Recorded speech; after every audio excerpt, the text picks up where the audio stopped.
Halo, Assalamualaikum warahmatullahi wabarakatuh. Berjumpa kembali dengan Bu Erni. Kita akan mempelajari sejarah Indonesia yang pada waktu kemarin kita mempelajari tentang kolonialisme dan imperialisme di Indonesia. Kita akan melanjutkan dengan topik yaitu perubahan di Eropa yang menyebabkan terjadinya imperialisme dan menjadi pengaruhnya besar terhadap Indonesia. Apa saja sih perubahan di Eropa itu? Ada reformasi gereja. Apa sih reformasi gereja itu?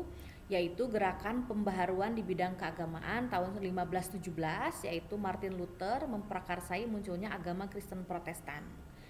Kemudian ada merkantilisme, yaitu gerakan kebijakan politik ekonomi negara imperialis mencari emas, ya. Jadi emas itu dijadikan standar ukuran kekuasaan, kesejahteraan dan lain-lain sehingga mereka mencari negara jajahan seperti itu. Kemudian adanya revolusi industri. Revolusi industri ini diawali di Inggris pada abad ke-18, yaitu dengan ditemukannya mesin tenun sehingga mereka mencari tempat untuk menjual kan hasil tenunnya sehingga ingin meluaskan koloni ya imperialis. Kemudian adanya revolusi Prancis.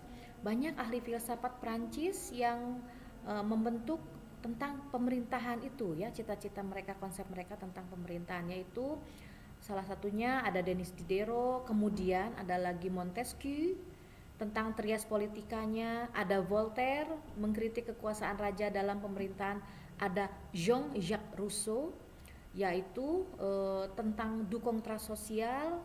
Mereka ingin bahwa kekuasaan orang yang memerintah pada hakikatnya adalah suatu perjanjian atau kontrak dengan rakyat sebagai pemegang kedaulatan tertinggi. Nah, ini ada beberapa negara atau bangsa yang masuk ke Indonesia, yaitu diantaranya Portugis dengan mendirikan benteng di Ternate, kemudian ada Belanda dengan mendirikan VOC, dan sebagainya. Itu ada Prancis, negara Prancis juga menjajah Indonesia tahun 1808 sampai 1810 dengan kekuasaan Daendelsnya. Nah, ketika itu Belanda dikuasai Prancis sehingga mau tidak mau ada Daendels masuk ke Indonesia, dia orang Prancis.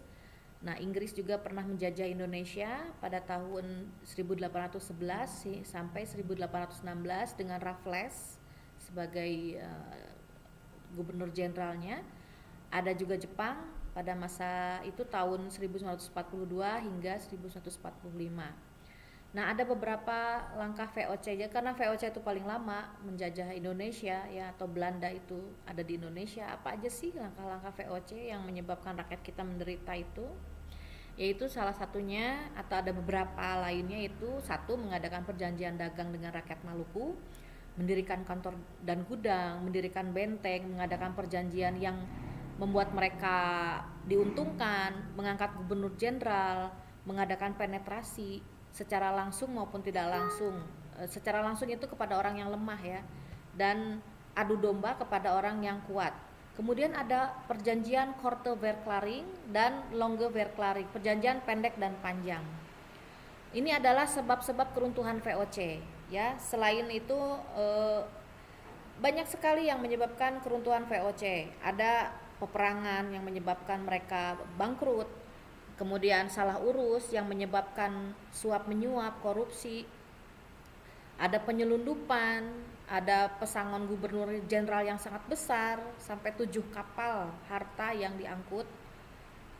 Nah, setelah VOC itu banyak melakukan kesalahan, juga mereka melakukan kesalahannya banyak kepada rakyat kita, yaitu dengan sistem tanam paksanya.